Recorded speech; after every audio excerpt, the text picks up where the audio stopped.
Сәлам дуслар! Маркетингта иң төп алымнарының берсе аудиторияның игътибарын тотып туру. Моның өчен күп кенә ысуллар кулланыла. Нәкъ менә дөрес кулланылган ысул оешмага карата булган кызыксынуны арттыра һәм аңа билгесезлектән кеше таный торган мәйданга чыгарга ярдәм итә. Иң еш искә алына торган ысул ул нинди дисезме? Ул кейс булдыру. Кейс уңышлы төзелгән очракта оешманы шунда ук таныйлар, ышаналар, монда яхшы белгечләр эшләвенә инаналар. Димәк, уңышның нигезе яхшы кейс булдыру. Нәрсә ул кейс? Аны ничек булдырырга һәм дөрес итеп кулланырга? Әйдәгез, дәресне башлыйбыз. Кейс ул оешма турында мәгълүмат җыелмасы. Нинди уңышлары бар, проблеманы ничек хәл итәләр, кемнәр эшли, халыкны ничек җәлеп итәләр, барысы да кейс дигән төшенчәгә туры килә. Моның журналистика белән нинди катнашы бар дияргә ашыкмагыз, чөнки дөрес корылган әңгәмә, кызыклы итеп язылган текст, героең турында сөйләү һәм аны танытуда син кулланган алымнар барысы да менә шул уңышлы кейс дигән төшенчәгә сыйып бетә. Ә мин журналист булам онлайн дәресләре вакытында без буларның барысында өйрәндек. Инглиз теленнән кергән бу сүз очрак дигәнне аңлата. Хәзер сөйләмдә кейс сүзен еш кулланалар, чөнки ул тулы бер маркетинг нигезе. Кейс ничек барлыкка килә? Шул хакта сөйләшик. Текст язганда уңышлы баш исеме турында онытмагыз. Ул кыска һәм эчтәлекне ачып бирерлек булсын. Төзелеше ягыннан материал төгәл структурага корылган булса яхшы, аны укыганда эчтәлеге дә күз алдына килсен. Сүрәтләүдә геройларның холкы, язмышы чагылдырылсын. Менә шул вакытта ул шәп укылачак. Кейс текстларында соннарга күбрәк урын бирү отышлы. Бу нәтиҗәләр һәм ирешелгән уңыш күрсәткече. Реклама тексты булганда көндәшләрне искә алмавыгыз хәерле, аларны начар итеп күрсәтү үзегезнең имиджны боза. Кейс тексты ахырында нинди дә булса гамәлләргә чакыру дөрес булачак. Кешеләр аны укып чыккач рухланып, шунда ук оешмага мөрәҗәгать итәрлек булсын.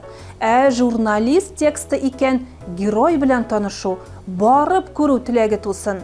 Иң соңыннан материалны клиент белән килештерү мөһим.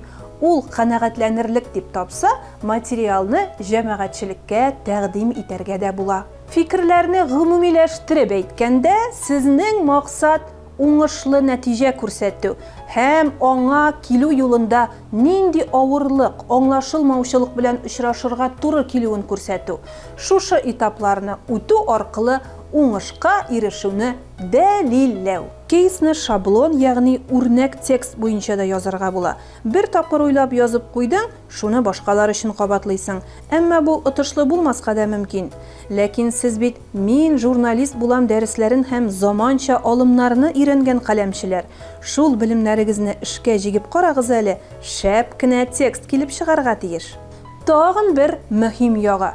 Кешеләр кыры текст укудан бигрәк башкарылган эшләрне үз күзе белән күрергә, күзәтергә ярата. Шуңа күрә, әгәр бу берәр оешманы мактауга, уңышларын күрсәтүгә корылган язма икән, фото, видеолар, скриншот, таблица, графиканы мул итеп бирегез.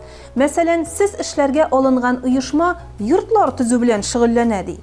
Алар халыкка нинди уңайлылык тәкъдим итә? Башкарылган хезмәтләре ни белән аерыла? Өстенлеге нидә? Шуңа басым ясагыз.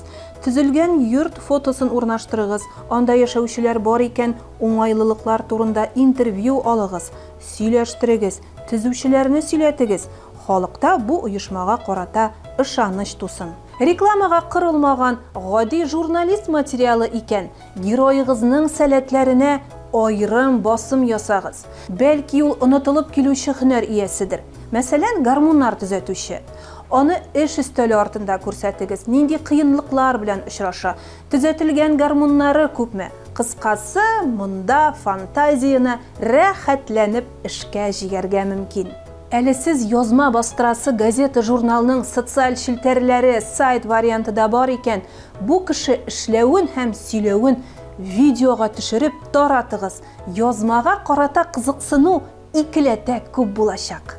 Кайбер оешма уңышларын күрсәтүдә антикейс дигән төшенчә дә ярап куя. Ул катлаулы. Антикейс алымы белән бик сак эш итәргә кирәк. Кире нәтиҗә күрсәтүе бар. Пиарның төсләре турында дәресне хәтерлисезме? Без анда пиарның төсләргә бүленүе һәм соңгы нәтиҗәсе нинди булырга тиешлеге хакында сөйләшкән идек. Монда да шул алым кулланыла. Оешманың караңгы якларын күрсәтү аша халык теленә керү. Әмма әйткәнемчә, моны дөрес яктырту өчен зур тәҗрибә кирәк. Әйдәгез әле, мин сөйләгән сүзләргә нигезләнеп яхшы гына бер уңышлы кейс тудырып карагыз әле. Сездән булачак, мин ышанам. Әлегә сау булыгыз. Дәресләребезне күзәтеп барыгыз.